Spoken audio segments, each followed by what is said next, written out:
देखिए, मानक राय कुछ भी हो, लेकिन एक बात बिल्कुल स्पष्ट है कि अगर भारत की तरफ से कोई कार्रवाई हुई हो, सेना ने कोई कार्रवाई की है और देश की सरकार ने अगर कोई फैसला किया है, तो पूरा देश उनके साथ, इसमें कोई दो राय नहीं है।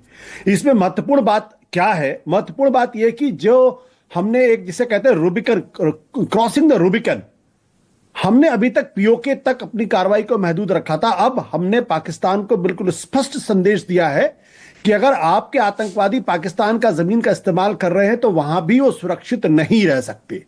ये सबसे महत्वपूर्ण मैसेज है और इसके लिए भारत कुछ भी करेगा।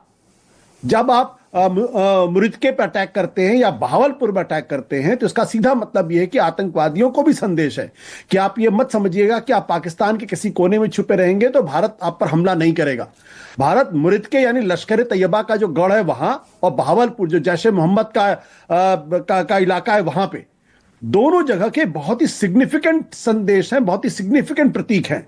और यह युद्ध युद्ध बिल्कुल नहीं है।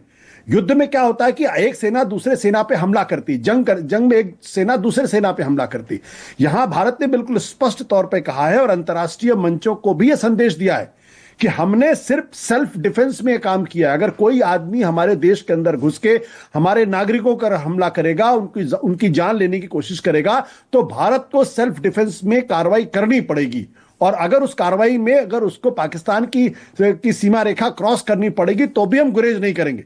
ये बहुत स्ट्रांग संदेश है। ये एक पैराडाइम शिफ्ट है जो काउंटर टेररिज्म